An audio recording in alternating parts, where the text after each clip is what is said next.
7, 6, 5, 4, 3, 2, 1, 0.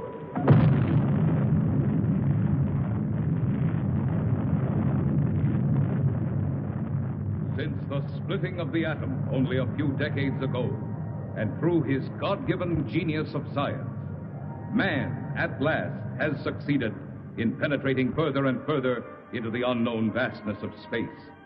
The moon has become the launching base for advanced exploration. From this pivotal point, astronauts, at the risk of their lives, set out to conquer nature's mysterious forces. Yet many questions remained unanswered. What is his Earth in relation to the inconceivable number of other worlds? Is his speed truly the fastest, his achievements the greatest? Or is he a mere unimportant piece of driftwood floating in the vast ocean of the universe? Could there be life similar to our own on other planets? Is it not possible that atmospheric conditions of relative environments control their shapes and forms?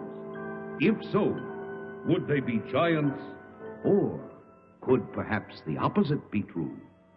Could their intellect have reached a scientific level far above man's dreams? What then will the future reveal if this story you are about to witness is only the beginning?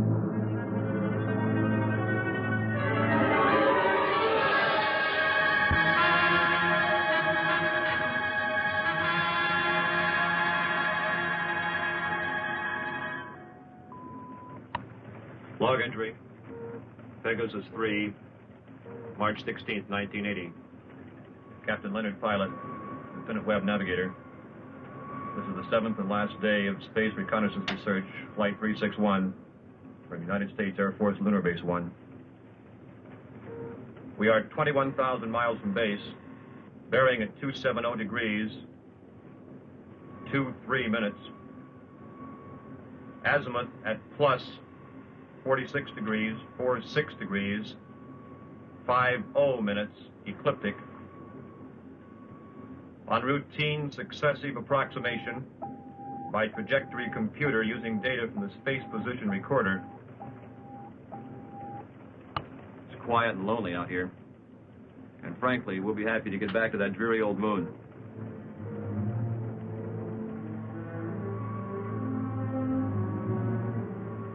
We're almost a degree off trajectory, Captain. Equipment check's okay. Must be an outside acceleration force.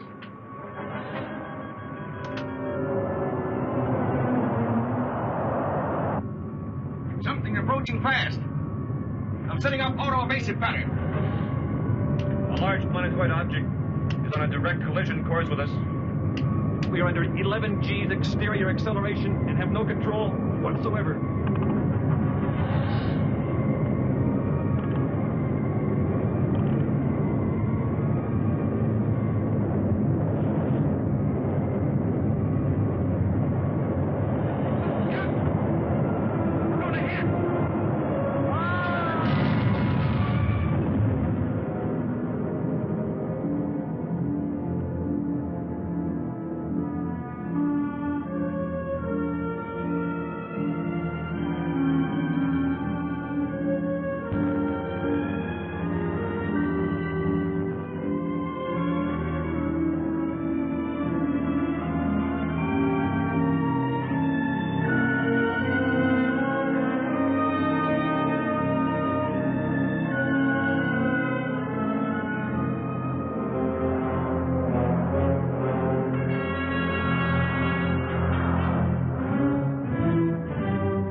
Just incredible.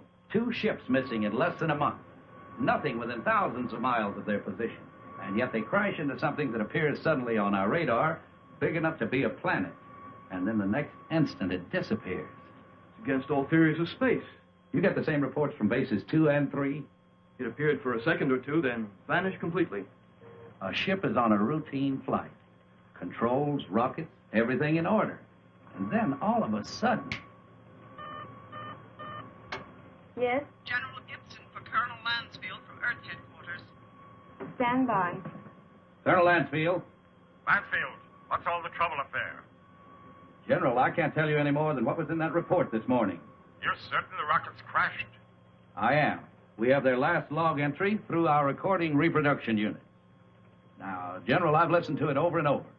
It tells what happened, but not how and why. What do you suggest? I don't know, General. No doubt the rocket's destroyed. We don't know what we're looking for. This mysterious planet seems to come and go at such speeds, it's impossible to track. Phantom planet, Lansfield. You're a little old to think that, aren't you? This is a capable base, General, run by capable men. Now, there's something out there that isn't supposed to be. All right. Take it easy. Send another reconnaissance with Chapman. Chapman? I need him for the Mars project. If this phantom planet thing isn't cleared up, there won't be any Mars project. Send him. Yes, sir. Ask Chapman to report. Yes, sir. Captain Chapman, report to the Colonel.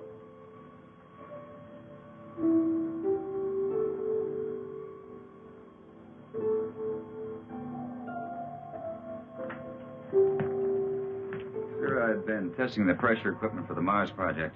Forget about that now, Chapman. You leave tomorrow morning. The General wants someone with your experience. I don't know whether to feel flattered or not.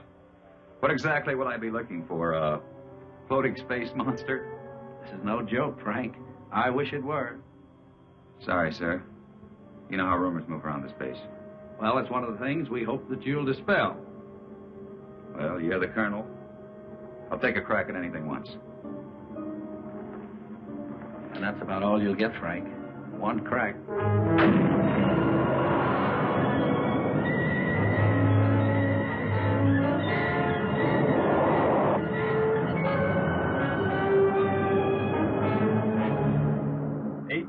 Miles out at 270 degrees azimuth and 47 degrees ecliptic. Speed 4.6 miles per second. Check. Computer guidance on. Stability course on. Direction of rocket's port off. Direction of rocket starboard off. Set to automatic. Check. That does it, Captain. We can relax a bit now. Takeoff's always the same. My heart pounds like a sledgehammer. Yeah, mine too. How about the screen? Never fails to fascinate me from up here. You know, Captain, every year of my life, I grow more and more convinced that the wisest and best is to fix our attention on the good and on the beautiful. If you'll just take the time to look at it. You're some guy, Makonnen. Lunar Base 1 to Pegasus 4. Lunar Base 1 to Pegasus 4. Can you read me? This is Pegasus 4 to Lunar Base 1. This is Lieutenant Makonnen. Colonel Lansfield for Captain Chapman. Chapman standing by. Anything out there, Frank? Nothing, Colonel. It's almost too quiet.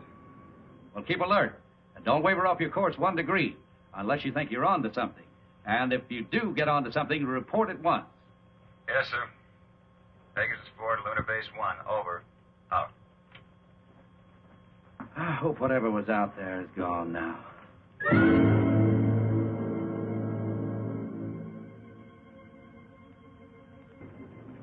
What's our elapsed time from base? 14 hours, 22 minutes, and 30 seconds. You could stay up here another 14 hours and still see nothing.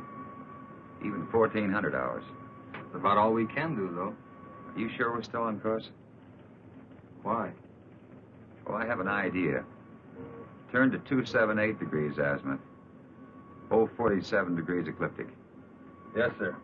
Changing course to 278 degrees azimuth, hold 47 degrees ecliptic. Lansfield tells us to charter the same course Pegasus 3 took. Well, that's fine, but I don't think we'll get anywhere. This strange planet dashes about like it's supposed to. It figures we won't find it around here. So we're changing course. Lightning never strikes twice in the same place. Precisely. You with me? Like I said, you're the captain. I'll take a new reading. Thanks, Ray.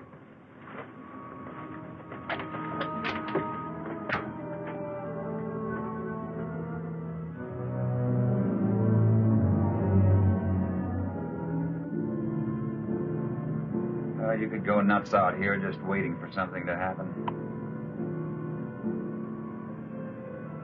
You seem pretty much at ease. Well, I figure it's just the same as fishing. Gotta be patient and wait. Electrostatic meters going haywire. Lunar Base 1 to Pegasus 4. Can you read me? Over. Pegasus 4 to Lunar Base 1. We read you. Over. You are completely off course, Pegasus 4. Check your position immediately. Computer and spectrometer out. Pegasus 4 to Lunar Base 1. We are aware of being off course. Cannot explain at present. We are entering a heavy magnetic field. Several instruments are out, and I'm afraid others are going. Give us our exact position. Over. Pegasus 4, you're... Cannot hear you, Lunar Base 1. Over. Changing to the manual control. Meteor.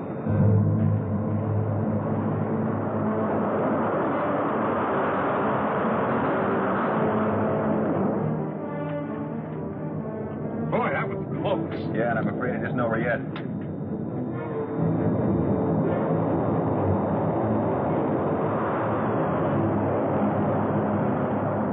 We're on a semi-closing course with them. Screen 1's fading fast. What about the infrared detector? That's out, too. The thing we can do is turn it 90 degrees to the shower's path.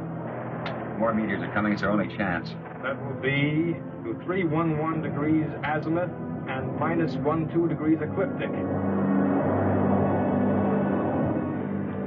Here they come. This is it.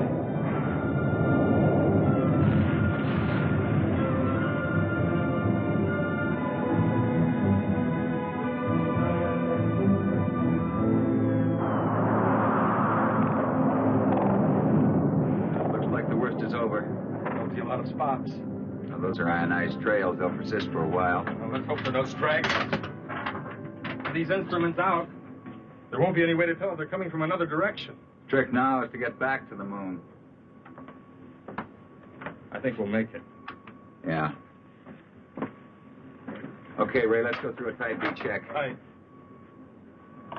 Cabin pressure? 20 coming up. Retroport? Positive. Retro starboard. Positive. Main circuit 1. Negative. Main 2. Negative. Now let's try the auxiliaries. Main 1. Negative. Main 2.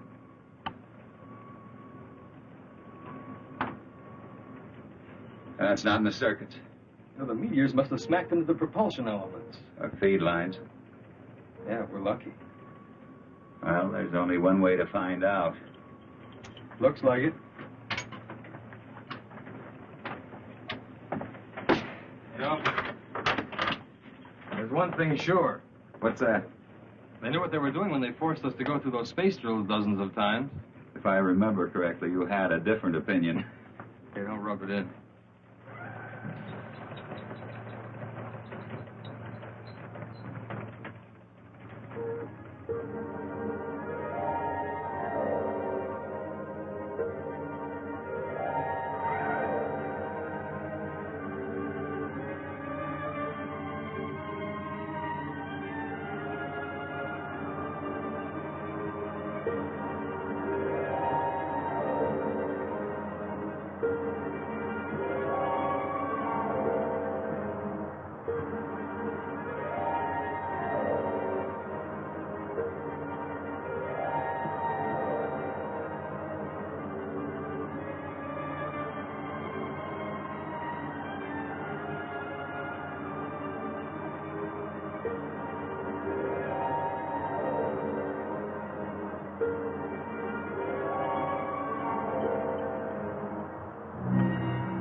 This looks like it. The retro rocket feed lines must be cut.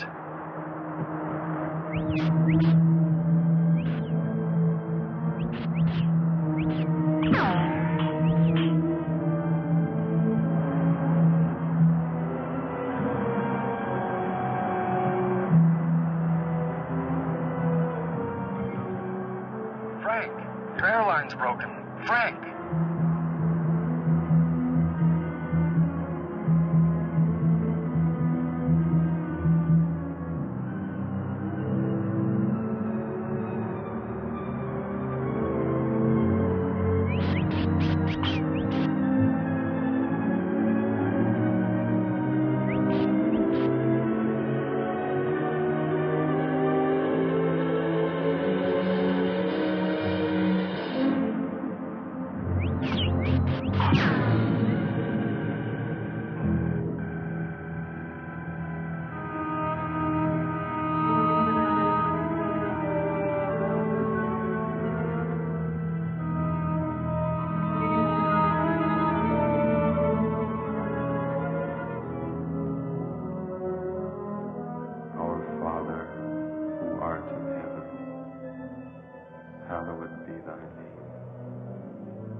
With all respect to the colonel, sir, I don't think it's any use.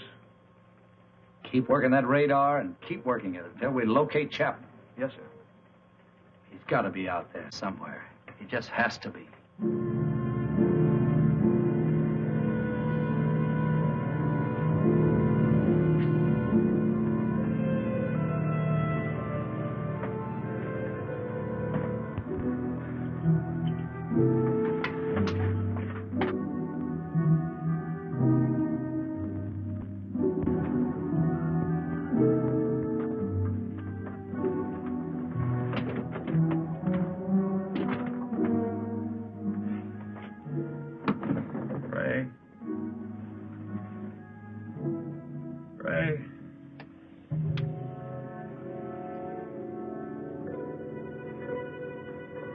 Lieutenant Makonnen.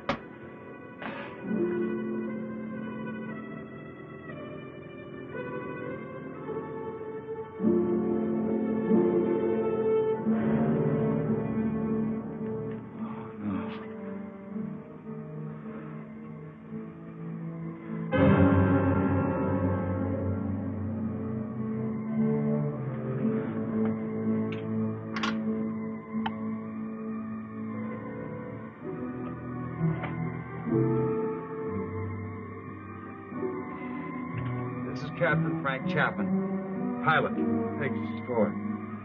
Our ship is being drawn toward an asteroid.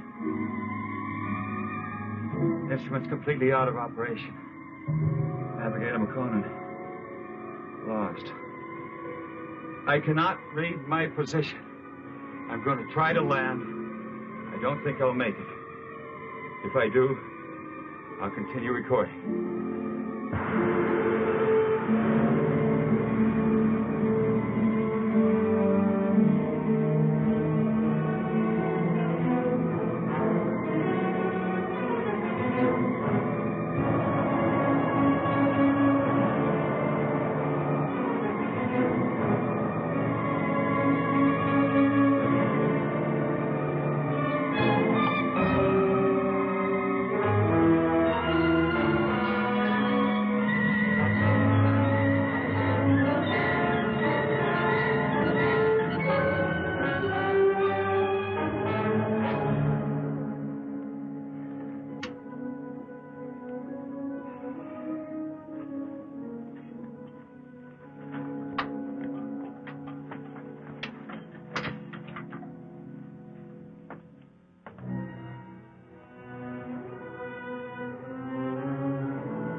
check your position immediately. Lunar Base 1 to Pegasus 4. Can you read me? Frank, your airline's broken. Navigator Makonnen. Ray. Lieutenant Makonnen, we're going to try to land.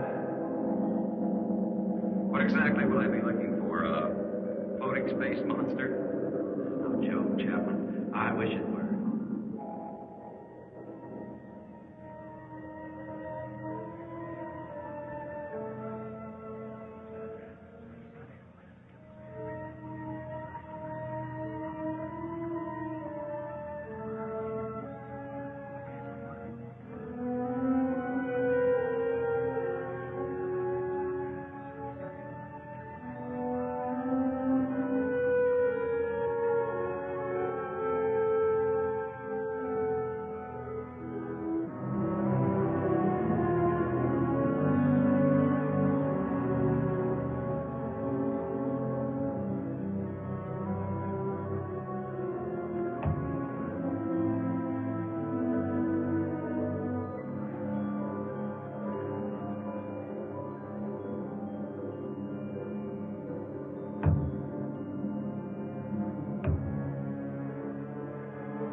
Smaller. Want to become our size?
He should stand trial. You must take him to Cecil.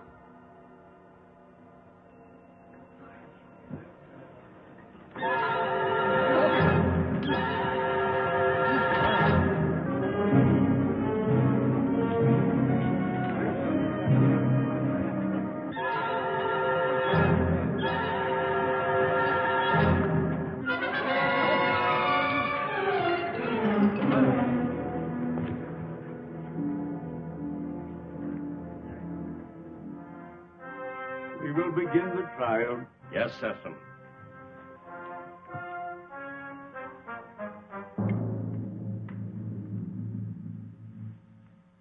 Thank you, Cecil. Bring in the jurors.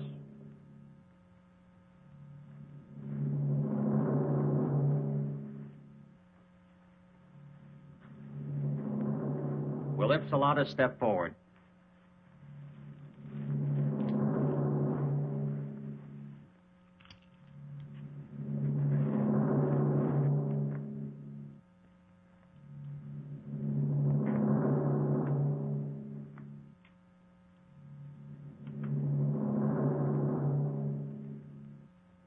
Call the prisoner. Bring in the prisoner.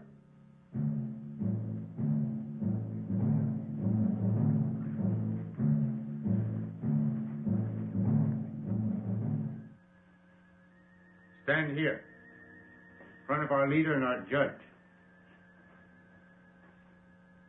Is the prisoner from another world ready to hear the charges against him? Charges? What charges? I will ask the questions. Are you ready to stand trial? It seems I have no choice.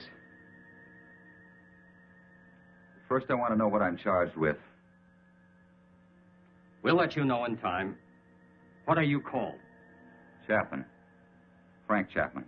What is your occupation in the world from which you come? I'm a captain in the Air Force of the United States, a country on Earth, Space Exploration Wing. But you must know about us. You speak our language. We do not speak it. But here on Rayton... Rayton? Yes, Rayton, the name of our planet. Here we are able to translate all languages through voice tone waves. Why all these explanations? Let us go on with the charges. You're right, Aaron. This is no time for explanations. Man from Earth, you are accused of causing injury to one of our people. I thought I was being attacked, and I defended myself. I didn't want to come to your world. I lost control of my ship. It was like being pulled toward your planet by an enormous gravitational force. You were, when you came into our path of travel. Path of travel?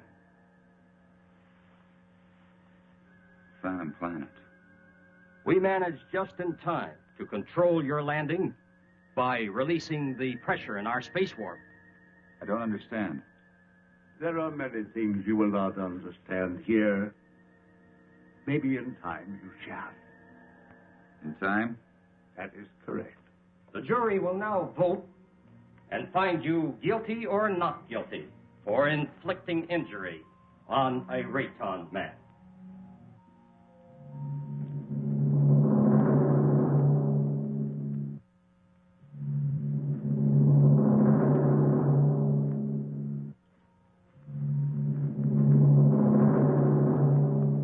The verdict, Judge.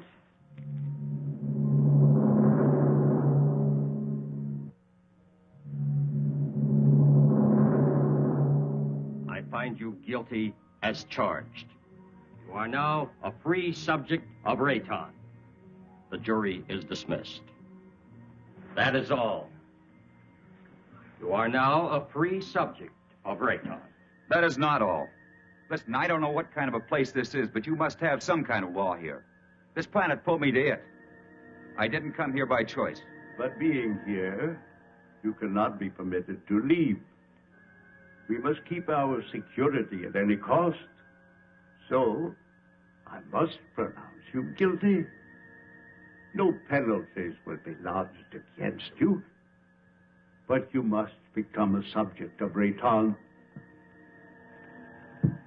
Trial is concluded. Nothing is concluded. What is this? First I'm found guilty of something that's not my fault, and then I'm set free. Well, free to go where? Back to my world 6 inches tall? Don't worry. No harm will come to you. I'm Liara, Sesam's daughter. I'll show you to your quarters. Well, come. We'll talk on the way.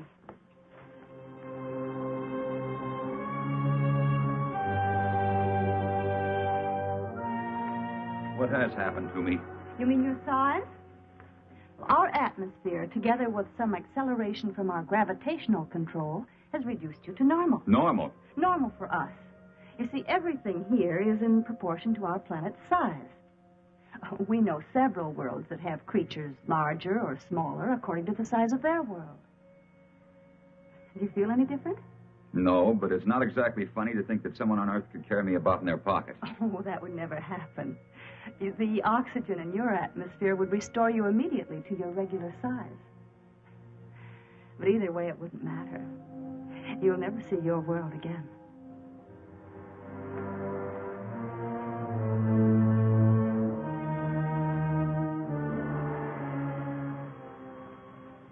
Nothing yet. No, sir. No contact for 2 days.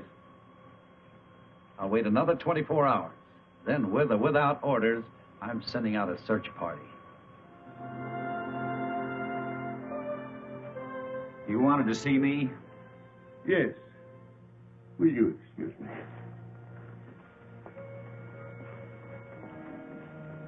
We must talk about your future.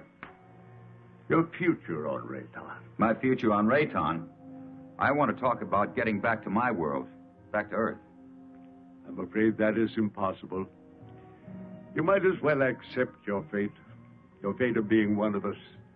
Being one of us, you must be productive in one way or another. Well, what is it you want me to do? You must help us to keep spaceships from your world from landing here. But that's my only hope of getting back. Forget about it. 2 ships in my unit disappeared. Did they crash here? Unfortunately, yes. They were pulled into our strong gravitational field. Well, so was I. Yes, but luckily we were aware of your approach and lowered the power on our gravity field. I don't get it. In many ways, you're hundreds of years ahead of our science. Yet you live in such a primitive manner. It may not be as odd as it seems. It's true that our technology may be much further advanced than yours, but then a strange thing happened. Well, what was that? We had machines do all our work. People on Rayton became completely free of all labor, practically of all responsibilities. Our people became soft and lazy. They did not know how to cope with their free time. They started to fight amongst themselves. That's very interesting. Many people on Earth are beginning to face the same problem. Too much free time, too little work. Problem not at all unique in the history of the universe. Well, what happened on Rayton? Our forefathers then made a wise decision. They returned to, as you say, our primitive ways. The Raytons again had to toil for their living. They became much stronger, much happier, much more valuable. But you didn't forsake all of your scientific achievements. No, we retained the secret of the gravity control for our survival in space, and the secret of our food production for our survival on this barren planet. You sacrificed advancement for this. Sesame rules us, and we are content. Now, can't we get on with this, Sesame? Errand is hasty. We all are. Our lives have been changed so much. I would like you to become acquainted with our ways. Later, you may choose a wife. Liara or Zeta. Zeta cannot speak, but she is a fine woman. Well, between the two, it would be difficult to make a choice. It is no problem. You may take your time, but once you've made your choice, remember, it must not be taken lightly. You must be hungry. Come with me.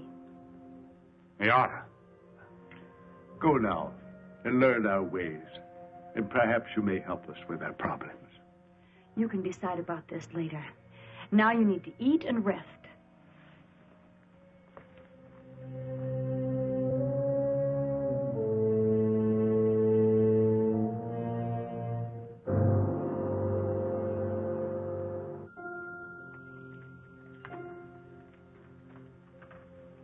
This is good. What is it? I think it's the equivalent of your breadfruit. We made it chemically for you since nothing grows here on this planet. Oh, here. Drink this. It's good for you, and it'll help to make you rest. You need it. Say nothing grows here. Well, then how do you exist? Well, our bodies are so constructed that we need very little food because of the air we breathe. Feeling better now? I hope so. Yes. But I'd like to get out of here. You're a strange one, Frank Chapman. I'm a strange one. What about everybody else? And don't call me Frank Chapman. My name is Frank Chapman. 2 words. Yes. Frank Chapman. Oh, I'm sorry. I didn't mean to be so rough. It's just that, well, this is so new to me. You know what I'd like to do if I had a choice? What? I'd like to return to my ship. Well, that's impossible. Then you see, I'm still a prisoner. Not at all. You're free to go anywhere here on Rayton. Except to my ship. Your rocket is no longer on this planet. It was sent off last night while you were sleeping.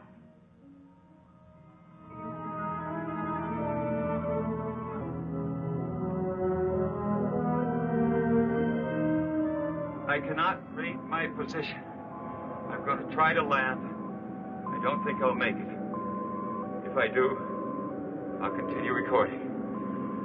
This is Captain Frank Chapman, pilot, Pegasus 4. My ship is being drawn toward an asteroid. Instruments completely out of operation. Navigator Makonnen lost.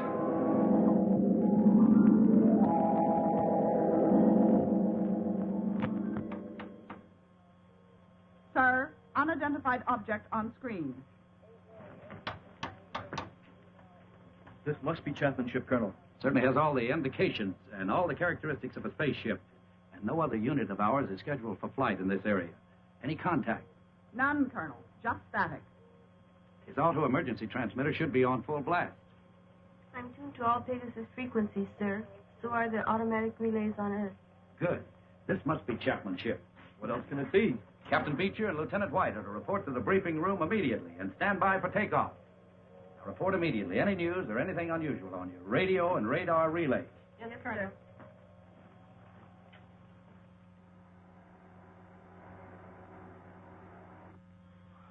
The rescue ship is in the countdown phase, sir. They're waiting for your final operation orders. Put me through to the captain of the rescue ship on launching. Beecher, this is Lansfield. Yes, Colonel. Beecher, your final instructions are being teletyped on your recorders. Yes, sir. As you know, something unusual must have happened to Chapman and Makonnen. And I don't mind telling you that it's of greatest importance to space travel that we find out exactly what happened to these two men. So blast off, and good luck. We'll do our best, Colonel.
Try to land. I don't think I'll make it. If I do, I'll continue recording. This is Captain Frank Chapman, pilot, Pegasus 4. My ship is being drawn toward an asteroid. Instruments completely out of operation. Navigator Makonnen lost. Pegasus 4 to Lunar Base 1. Pegasus 4 to Lunar Base 1. This is Captain Beecher, over. Lunar Base 1 to Pegasus 4. We read you, Captain Beecher. Good work. Stand by for Colonel Lansfield. Beecher, how are they? They're not. I mean, there's no one on board. There isn't a sign of life. Two men just don't get up and walk off a rocket in the middle of space? No, sir. Then what the devil? Chapman recorded a final message, sir, but it doesn't make sense. Our repro units are picking it up. We're examining it. Can you bring her in? I'll have to check out the instruments, but I think so. All right, give it a try. White can bring your ship in. Yes, sir. And Beecher. Yes, sir. Good luck.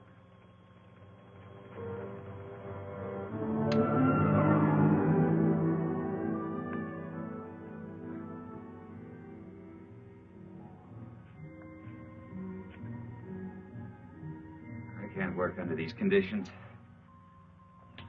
I must know more about the directional flight machine. When the time comes. Well, the time has come. I want to speak to Sesson. And right now. Very well.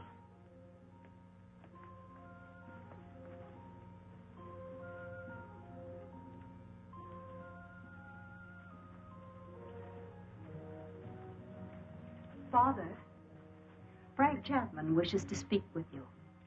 Do you want to talk about Liara? That isn't what I came here to discuss. My work has reached a stage and I need to know more about your gravity control. It is too soon. Now, how do we know he's not a spy for the Solarites? You're too distrusting, Heron. All right. You may see it.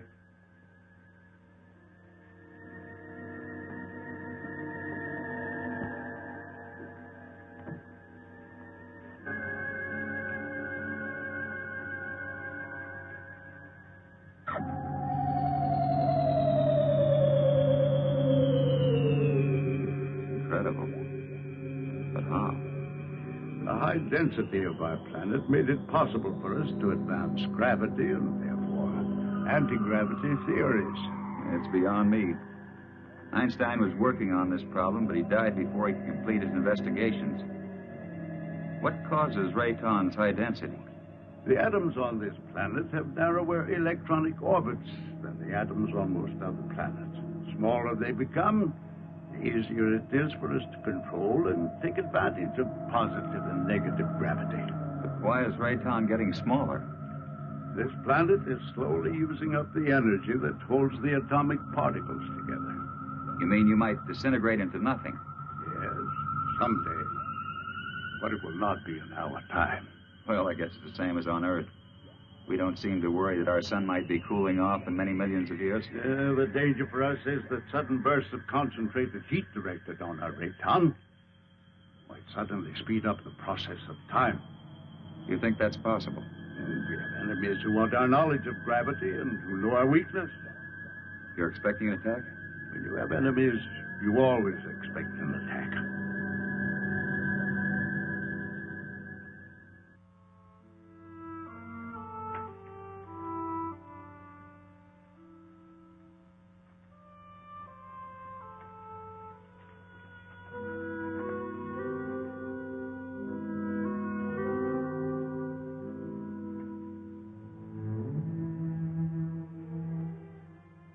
Hello.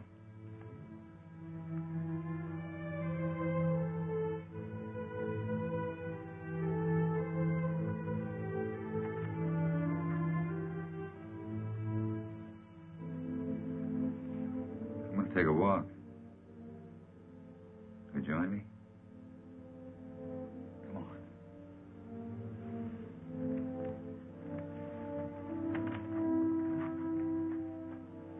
You know, this is the first time I've had a chance to talk to you alone.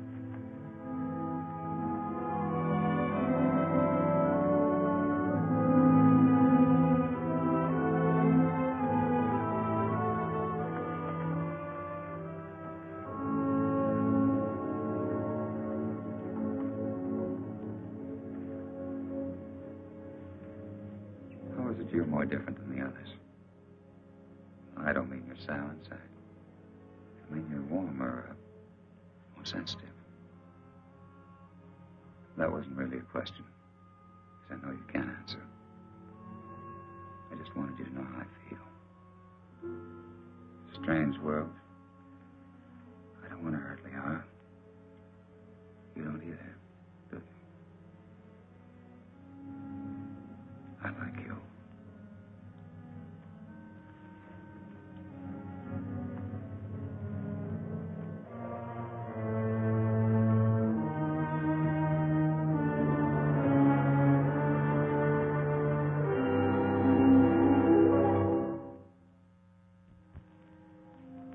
charges to make against the Earthman Chapman. He is imposing himself both on Liara, your daughter, and the mute girl Zeta. Now, this is an insult to Liara. You know I love her. And a direct insult to me. I am asking, rather, I am demanding your permission to challenge him to the duel.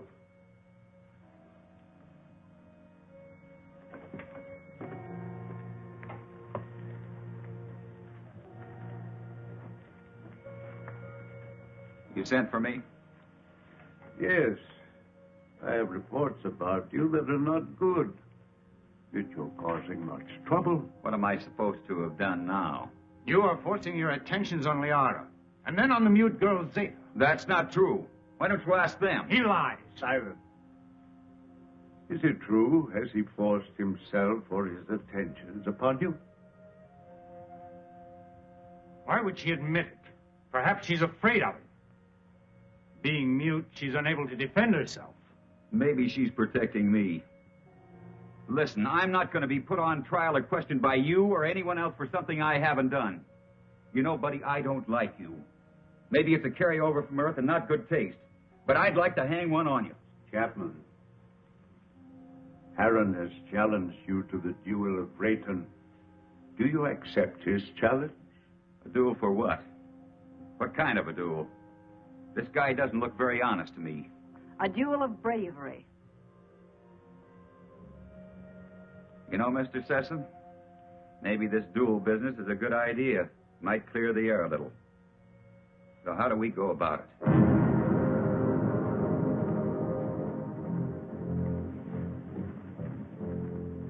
Harron, you know the rules for the duel of Rayton.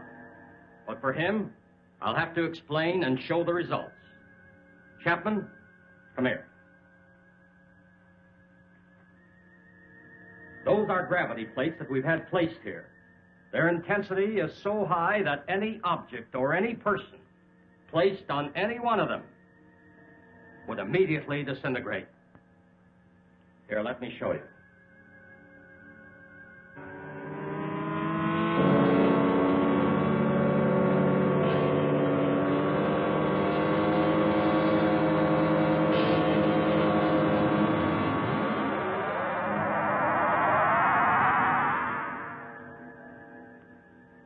Of Rayton is one of physical strength and skill.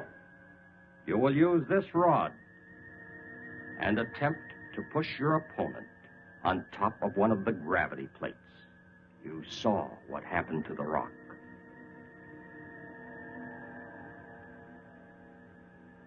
Get ready.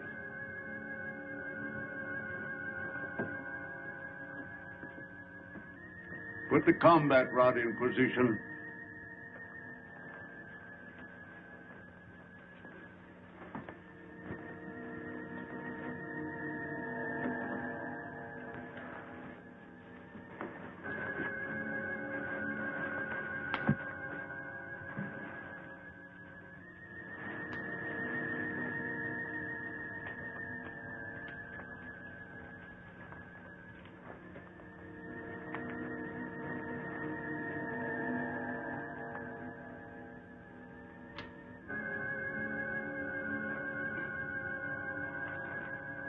At my signal, you will start the duel.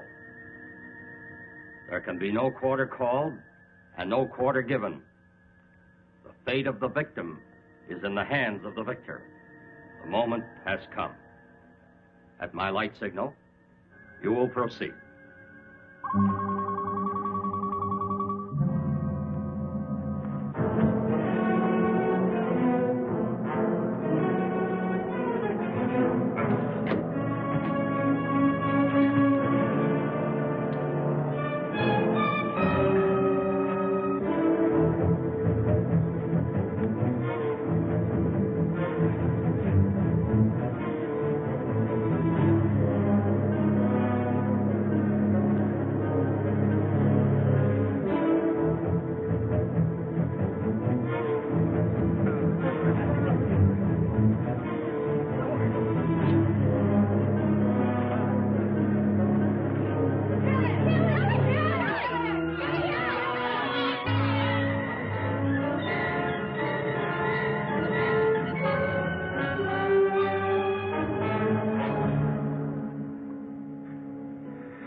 kill you. I never did.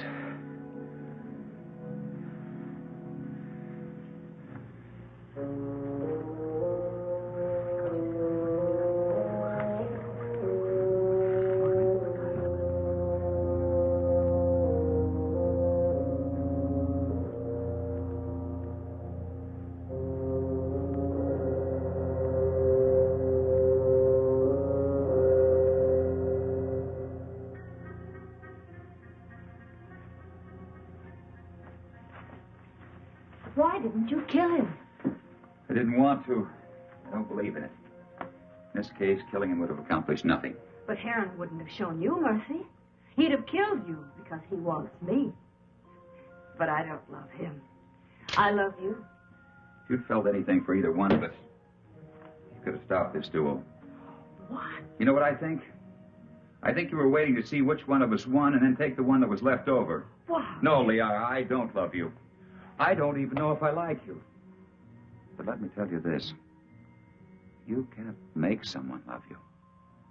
It's got to come naturally. You can't force it. You can't command it. If you do that, you'll never find it. Oh, this whole thing is like a nightmare to me. I miss my people. Well, I've got to make some attempt to get back. And if you feel anything for me, you'll try to help me. Well, perhaps you're right.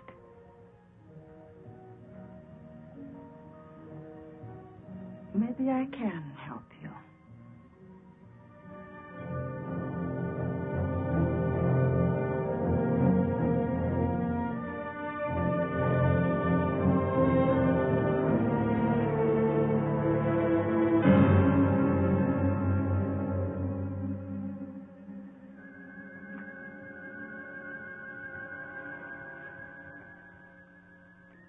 As you said, I don't want to kill you.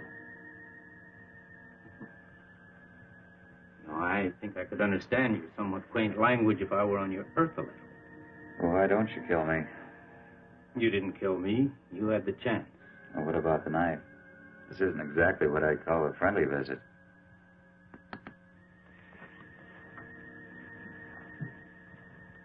You help me. I have a plan whereby I might help you to leave our planet. Perhaps it will work. I don't see how this is possible.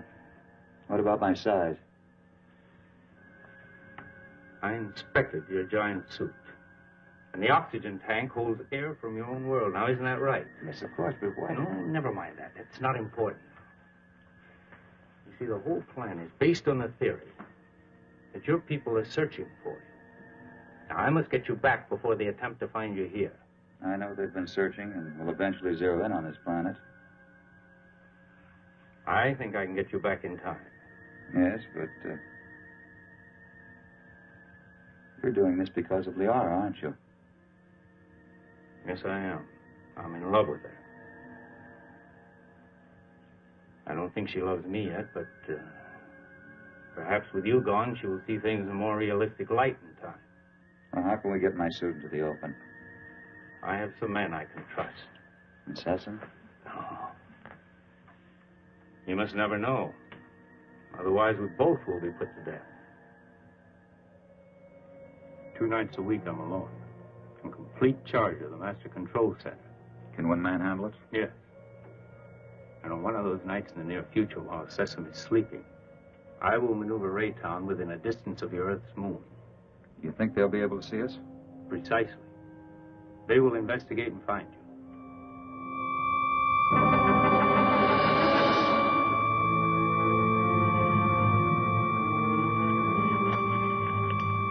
Go with her.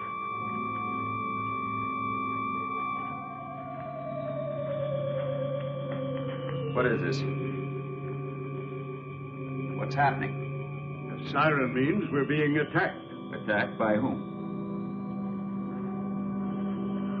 Attacked by whom? The Solarites. We've been here too long. They've discovered our position. Who are the Solarites? I've no time to explain. I must help Sesame. What will this do to our plans? We must fight this off or no one will have any plans. Is everyone underground? Yes. Let me go.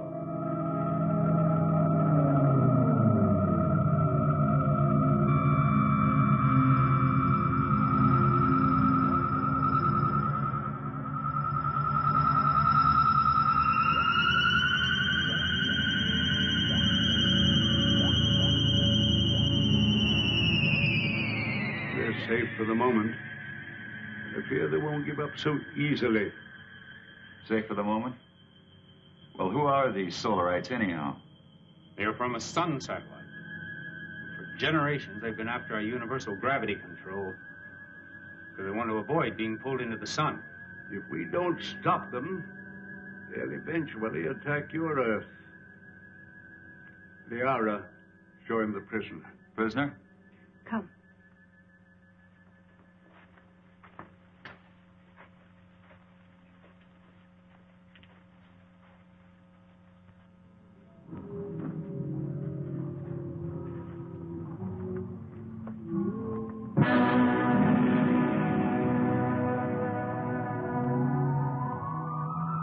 That's a Solarite. Yes. He was captured during the last war. The only one of their monsters that didn't die in the attack. When did this attack take place? Several years ago, when Zatha was a little girl. That's when she lost her voice. What makes those rocks disintegrate? It's as if they were hitting some invisible wall. That's exactly what it is. The monster is so strong that he can smash any ordinary structure. Now, what you call an invisible wall is really another way that we use our gravitational control. Now, by using a high magnetic field, we can lock molecules so closely together that they form a solid wall. Make a big hit at MIT. Where? One of Earth's more advanced centers of learning. I only hope your wall will hold him in check. Yes. He could kill us all if he escaped. Life on other planets. We were always wondering if ours was the only one so blessed. There are many inhabited worlds, but only these fire people bother us.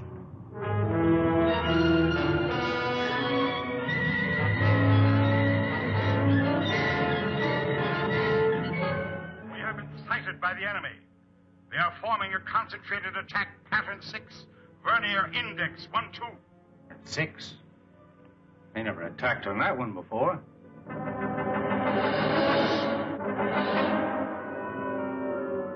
What are we going to do? We must try to break up the attack.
Fantastic. We can do one of two things. Outrun them or fight them. Well, breaking up a formation is one thing, but how can you fight them? Do you have a chance? We have to settle that once and for all. Living in constant danger isn't worthy of us. But don't forget, we still have the gravity control. The greatest danger to us is the high-intensity heat bomb. That's right. They have enough concentrated heat to blow up our planet instantly. What would you do? I would fight. And you? Fight. Right. That's exactly my decision. Prepare for battle. Sharp acceleration for attack position.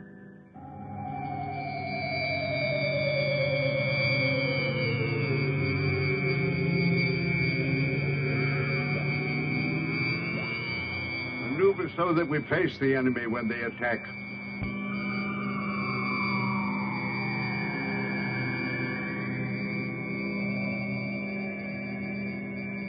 Aaron, Alert our units to be ready for frontal attack.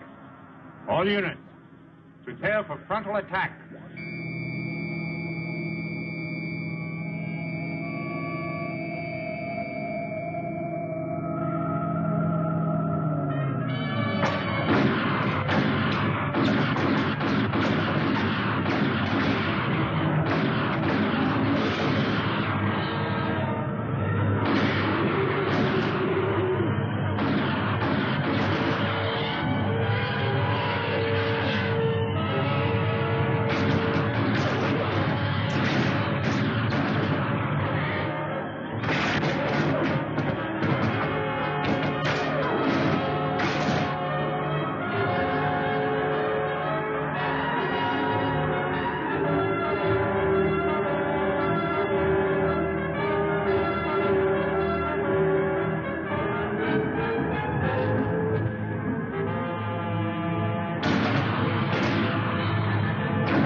Activate the gravity curtain.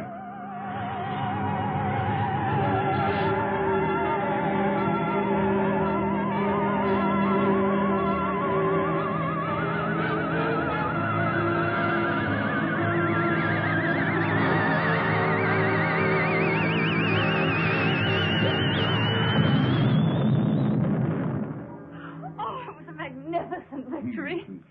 But I'm deeply plagued with regret when I'm forced to destroy. If it wasn't them, it would have been you. Perhaps you are right. You're wise, Chapman. One day you and Harold will lead our people. Well, I'm honored and grateful, I but... will teach him all he needs to know.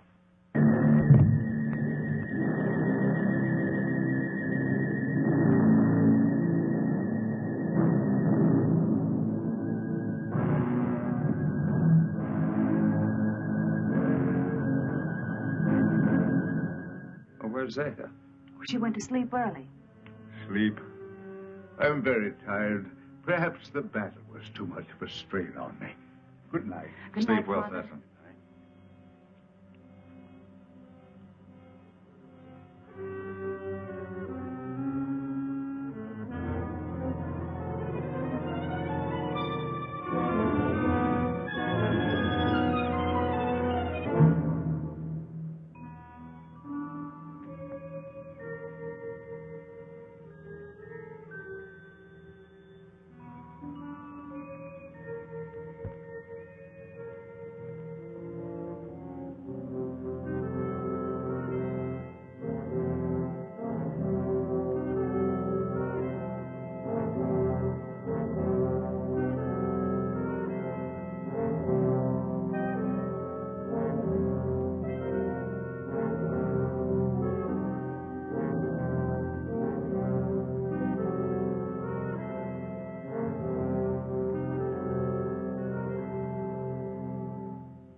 think it was a solarite. Are you all right? What happened? I don't know. Was it the solarite? Did you see him? It was terrible.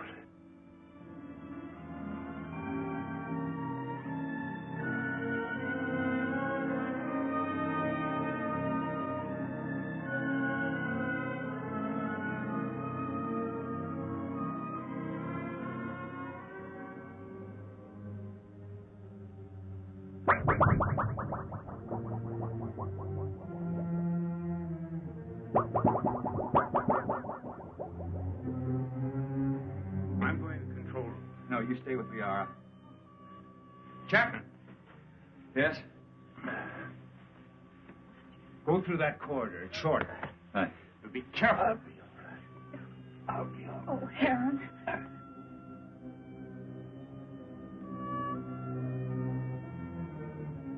Zeta, are you all right?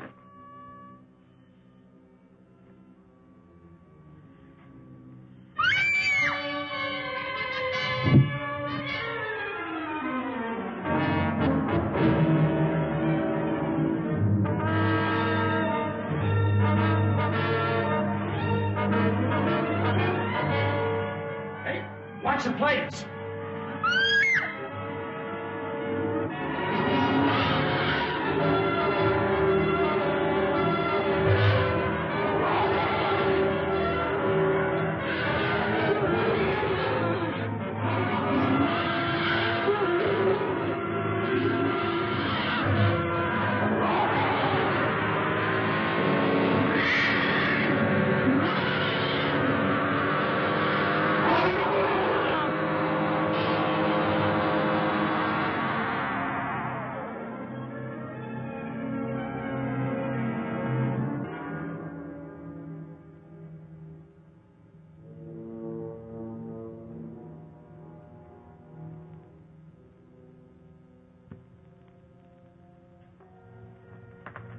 How's Sesson? It will be all right. Liara's with him. I'm glad. You still wish to return to your world? Yes, but... Well, then tonight's the best time. See, the chaos of battle has brought us closer to your moon than we've ever been. It'll be a simple task to maneuver Raton slowly and steadily even closer, and the risk will not be so great because the travel time will be short. And we'll be well within the range of Moon's radar. Yes, but we cannot go unnoticed. Now, as soon as we're within range of your moon, my men will carry your suit out into the open. Now, if your people come to investigate, we'll pull them into our gravity and direct their landing. Meanwhile, you will enter your suit, seal it up, so that you're not exposed to our atmosphere, and, well, the rest you know. Where shall I meet you? The control chamber. Someone will come for you.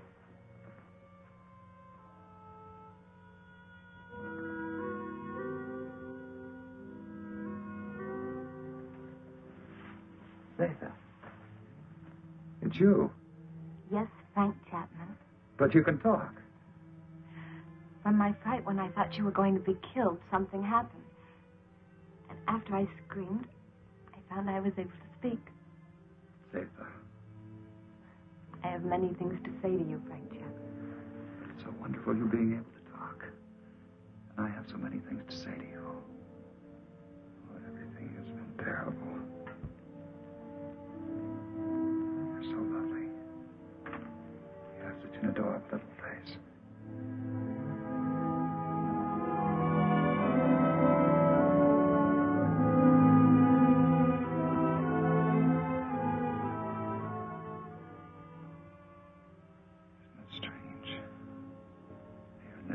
I've found perhaps what I've been looking for all my life. And I must leave. Although everything within me wants to stay. It's my solemn duty to leave. You understand that, don't you?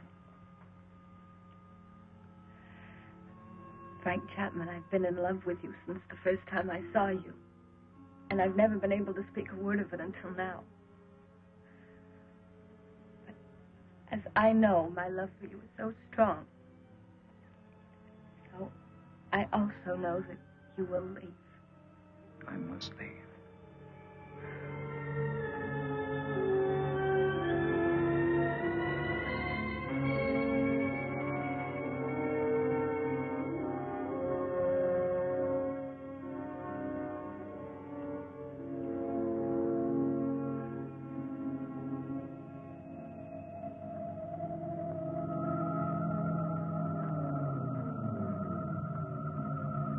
on time.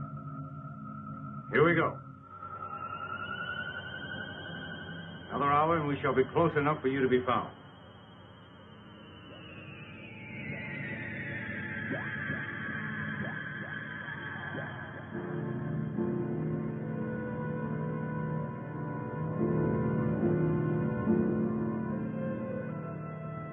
Lunar Base 1 to Rocket Ship 380. Over.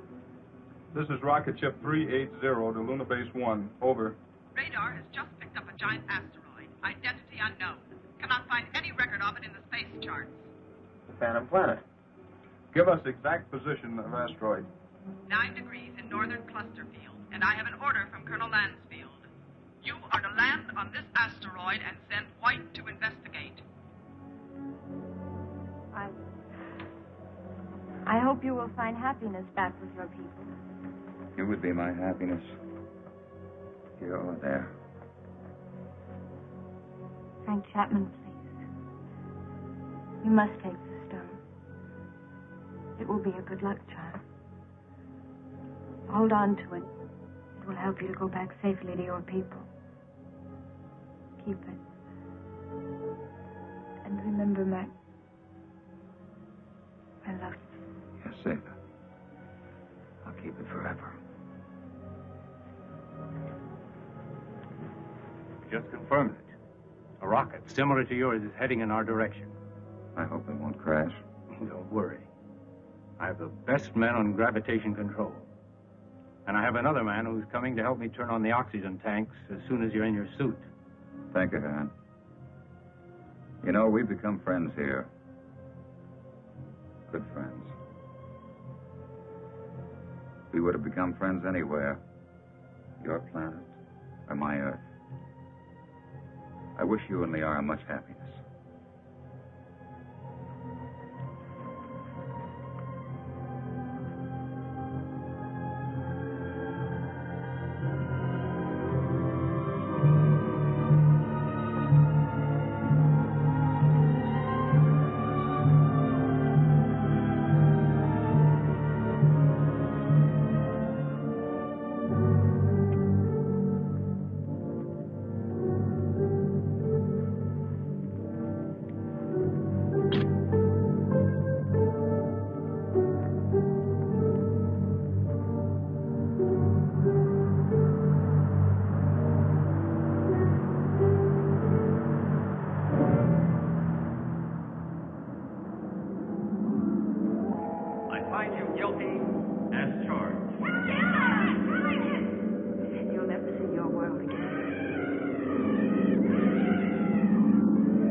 Chapman. White to Beecher. Come in, White. I found Chapman. He's alive. But there's no trace of Makonnen. Where's Makonnen? He's dead. He's gone.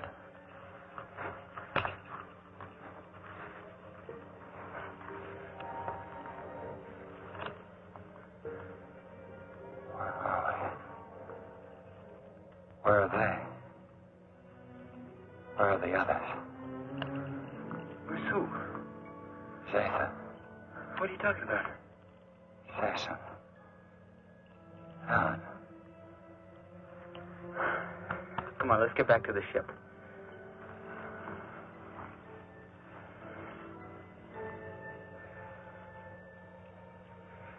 White to Beecher. I'm bringing him in. He seems to be all right. He said Makonnen is dead. He keeps talking about other people. I think he's in a state of shock. Do you need assistance? No, Captain, I can handle him alone. You know, Frank, you're a lucky guy. This is a wandering planet. Could have carried you anywhere. I'm sure glad we found you. Zeta. Where is she? What you need is a rest.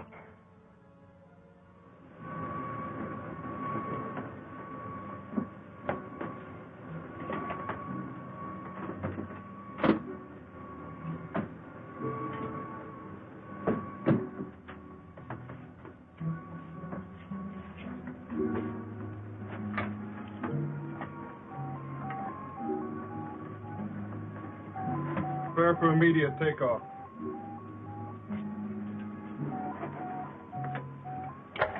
How do you feel, Chapman? I don't know.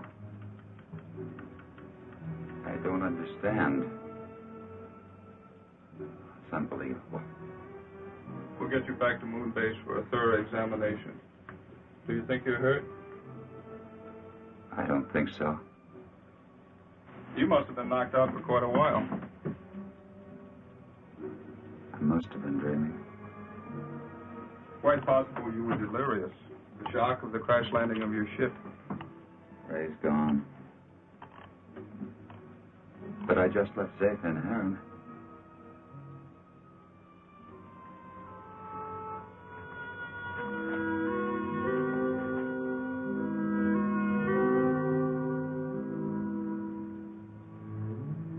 She had such an adorable little face.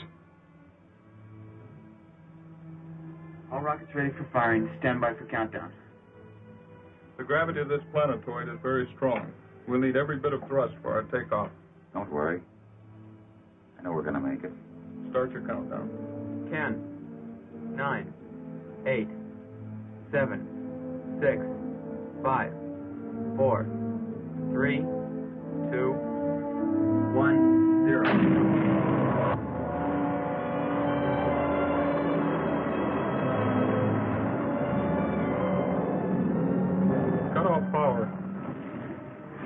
Power off.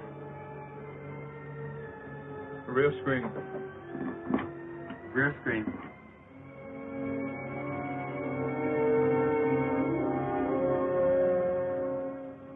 No, now they'll never believe me. Even with this, they'll never believe me.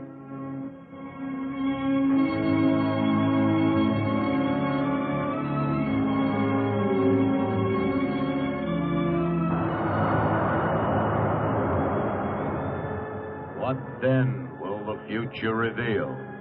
If this story is only the beginning, only the beginning.